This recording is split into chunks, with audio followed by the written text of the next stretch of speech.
Export import के कुछ notifications, कुछ समाचार, कुछ न्यूज हम यहाँ पे लेके आए हैं, पर ये एक्सपोर्ट इंपोर्ट के संबंधित रहेंगे। सबसे पहला है 24 सितंबर को डीजीएफटी ने एक सर्कुलर निकाला कि जो एग्जिस्टिंग जो हमारी सिस्टम है इंपोर्ट मैनेजमेंट सिस्टम IMS, वो लैपटॉप, पीसीज, टैबलेट्स, वो 31 दिसंबर 2024 तक जारी रहेगी। IMS allows free import of such items, यानी कि लैपटॉप, कंप्यूटर्स वगैरह इंपोर्ट ड्यूटी नहीं लगती हैं।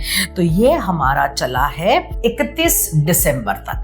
नीचे हमने लिंक दी है, आप उस लिंक में से ज्यादा जानकारी ले सकते हैं। डीजीएफटी ने बहुत सारे कमोडिटी एक्सपोर्ट में चेंजेस किए हैं। कमोडिटी एक्सपोर्ट के नियम में बहुत सारे चेंज किए हैं डीजीएफटी ने। ये ऐसे चेंजेस हैं, बहुत सारे त्योहार आते हैं भारत देश में, इसके चलते हुए सरकार ने ये तय किया है, directorate general of foreign trade ने यह तय किया है कि मिनिमम एक्सपोर्ट प्राइस, जो minimum export price basmati rice को एक्सपोर्ट करने के लिए रखी थी, उसे नाबूद कर दी है। यानी कि आप अभी बासमती राइस कोई भी अमाउंट से एक्सपोर्ट कर सकते हैं। दूसरा पॉइंट है कि अभी हमारे यहाँ इंपोर्ट जो कर रहे थे हम ऑस्ट्रेलिया और कनाडा से पल्सेस का, दालों का, दाल, तूर दाल, अरहर दाल, मूंग दाल वगैरह का ऑस्ट्रेलिया और कनाडा से वो जारी रहेगा, पर इसमें इंपोर्ट ड्यूटी नहीं लगेगी 31 दिसंबर 2024 तक। उसके बाद आता है कि खाने पीने का तेल, एडिबल ऑयल, क्रूड ऑयल और रिफाइंड ऑयल, इसमें ड्यूटी बढ़ गई है 20%। यानी कि पहले भी इंपोर्ट ड्यूटी थी, अभी ज्यादा इंपोर्ट ड्यूटी लगी है। तो अभी रिफाइंड ऑयल में 35.75% इंपोर्ट ड्यूटी हो गई है और क्रूड ऑयल में 27.5% इंपोर्ट ड्यूटी हो गई है। ये कौन से तेल हैं? ये जो हम रसोई में उपयोग करते हैं ऐसे तेल हैं, जैसे पाम ऑलिव ऑयल है, हम बहुत सारा इसको इंपोर्ट करते हैं, खाने पीने की चीजों में जो उपयोग में लेते हैं वो तेल की बात हो रही है, उसकी इंपोर्ट ड्यूटी बढ़ गई है। नेक्स्ट इज अनियन, प्याज का एक्सपोर्ट करने के लिए मिनिमम एक्सपोर्ट प्राइस MEP का इस्तेमाल हुआ करता था और एक्सपोर्ट ड्यूटी भी लगती थी, अभी से ये बंद कर दिया है, यानी आप प्याज का एक्सपोर्ट आराम से कर सकते हैं। तो ये सारी चीजों के लिए हमारी लिंक नीचे दी गई है, आप ये लिंक खोल के ज्यादा जानकारी ले सकते हैं। आप लोग सब जानते हैं बिल ऑफ लेडिंग। हमारा नेक्स्ट न्यूज है बिल ऑफ लेडिंग, जहां पे हमारा पार्सल, हमारा कंटेनर शिप पे लग जाता है, तब हमें कैप्टन ऑफ द शिप देता है bill of lading, proof of export. Ship से जाने के लिए बिल ऑफ लेडिंग होता है। साउथ कोरिया और इंडिया ने तय किया है इलेक्ट्रॉनिक बिल ऑफ लेडिंग का इस्तेमाल करेंगे।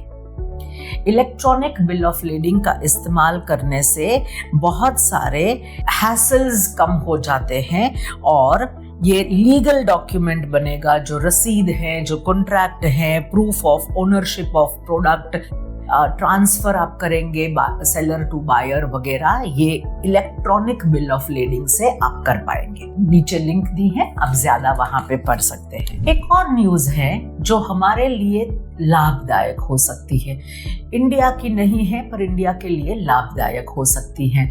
ये समाचार है, यूएस प्रेसिडेंट जो बाइडेन ने अनाउंस किया है कि वो चाइना के प्रोडक्ट्स के इंपोर्ट, जो यूएस में इंपोर्ट होते हैं, वहां पे उनके जैसे कि EV, electrical vehicles, solar panel, semiconductors, इसके ऊपर ज्यादा इंपोर्ट ड्यूटी लगाएंगे। तो चाइना के प्रोडक्ट्स प्रिफर नहीं करेंगे वहां के लोग, अमेरिका के लोग, तो शायद इंडिया के प्रोडक्ट्स प्रिफर करें। तो इस पे बहुत ज्यादा एक्सपोर्ट का अपॉर्चुनिटी है इंडिया से अमेरिका में। नीचे लिंक पे आप ज्यादा पढ़ सकते हैं। आपको जान के बहुत खुशी होगी कि हमारी डीजीएफटी ने एक नया पोर्टल बनाया है, आप हमारी सबकी सुविधा के लिए, एक्सपोर्ट इंपोर्ट में जो भी बिजनेस करते हैं उनकी सुविधा के लिए e platform, new, it is a trade connect e platform exports के लिए, ट्रेड कनेक्ट ई प्लेटफॉर्म